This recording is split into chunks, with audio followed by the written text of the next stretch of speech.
guys, Buffalo here. It's a very windy day today. I hope some of the wind noise gets cut out with this microphone, but we're gonna see what we can do. We're out here taking a look at the High Point 995 TS. It's a 9mm carbine from High Point. A friend of mine sent this over for me to take a look at, and I thought I might as well get the camera out and share it with you guys while I had it.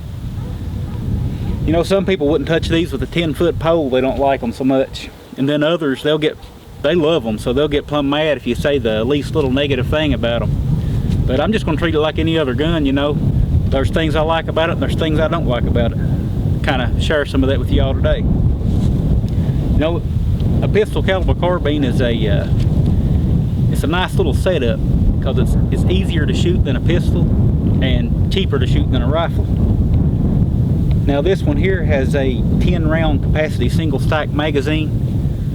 This gun was developed during the Clinton era gun ban. That ban has been expired for over a decade.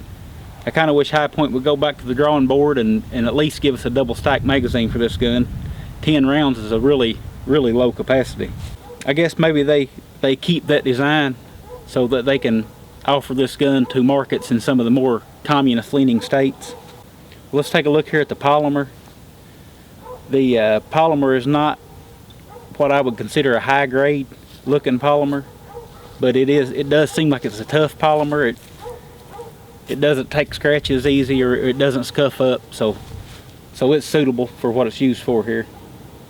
The gun weighs about 6¼ pounds empty, but to me, I don't have a set of scales down here, but to me it feels heavier than that. It could be because it's kind of bulky feeling. It's a chunky, it's the best way to describe it. It's a chunky little gun. Comes to about 31 inches overall on the length. Alright guys, let's start out taking a look at the pistol grip here. I was really surprised at how well that it fit my hand. Now I do wear a large glove. If you have small hands, you may have trouble with the grip, but for me it fits perfectly and feels very ergonomic. The grooves are just in all the right places, which really surprised me. The mag release is in a good place, and those steel magazines do drop free. The safety is in kind of an awkward place. You do have to loosen your grip a little to operate the safety. The charging handle is on the left side of the gun, kind of different. I like it. That way I can load my mags, charge the gun without ever changing my grip. Kind of handy. Now you'll notice that Wild Bill has he took the rear sight off to get the red dot mounted on. So since he didn't have a rear sight, he thought he'd go ahead and take the front sight off too, which makes sense to me. So he's just running the red dot only. Kind of a bad deal that he can't run a backup iron sight with it, but they don't really give you enough rail to mount the red dot in a forward position. So it kind of is what it is. The gun does have kind of a funky spring-loaded butt plate on it to help with recoil, which this gun being a 9mm, there's really not a whole lot in the way of recoil to begin with. But for whatever reason, that's on there, and I can feel it move when I'm shooting, so maybe it is helping some and I'm just not noticing it. They have put some extra rails on this gun. Now these are Weaver style rails.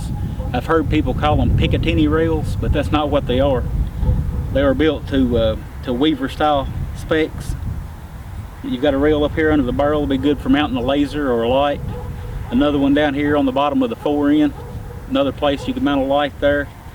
And they give you a short rail on top, good for mounting a scope maybe, or like he's done with this red dot. The gun does have a large steel shroud here. Takedown on the gun is just a little bit much for my tastes. It does have several pins that need to be removed, and levers and keys and releases and whatnot, and it's just kind of awkward to take it down. I'm sure if you done it enough, it would become easy for you to do and it wouldn't be any big deal.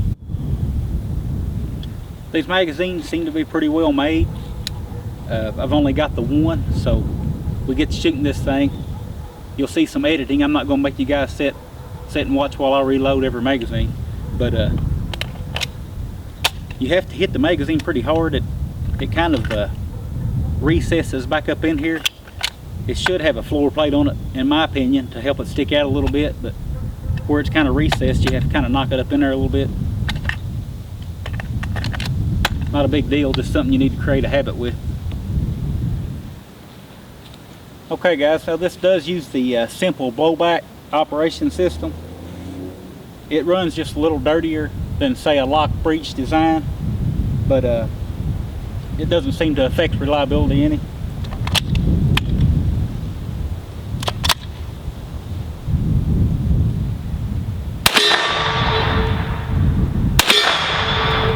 Now if you're used to riding the reset on your trigger, you're not going to like this trigger.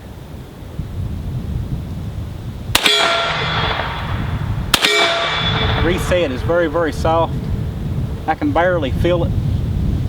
It's not audible at all, which is not a big deal, but I do like to be able to feel that reset.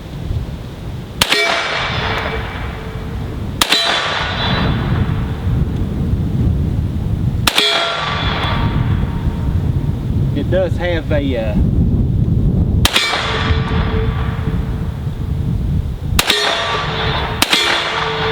last shot hold back, so it does lock open after the last shot fired. Okay, so I do think it's worth mentioning these guns are 100% built in the USA, and High Point does offer a lifetime warranty with the firearm, regardless of whether you're the original purchaser or not.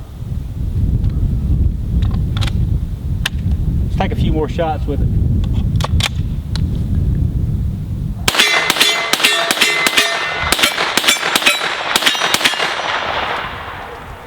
Man, I wish it held more. Alright, with the longer barrel of the carbine, we should be gaining some velocity over, say, a short barrel pistol. So I'm going to shoot one over the chronograph with the pistol, and then one over the chronograph with the carbine, and just see what the difference is. Now this is just target stuff. This is Tula brass max, so let's see what it does.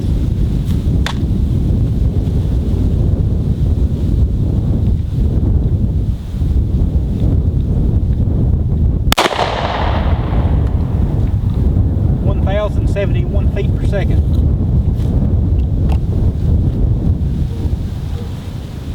Same round through the carbine.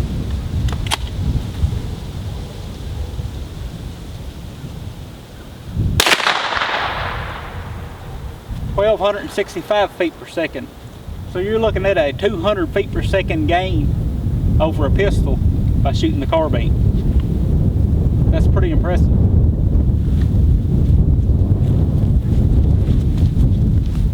Okay, so this is not a lightweight cutting edge firearm made from space age material, but remember guys, that stuff costs money. Everything from the materials used to the research and development, and even money spent on marketing such a firearm. All this drives up the price. High Point keeps its price point low in part by keeping such overhead costs down. If you just want a gun that works, and things like trigger reset, weight, and magazine capacity don't bother you that much, then you might be a future High Point customer.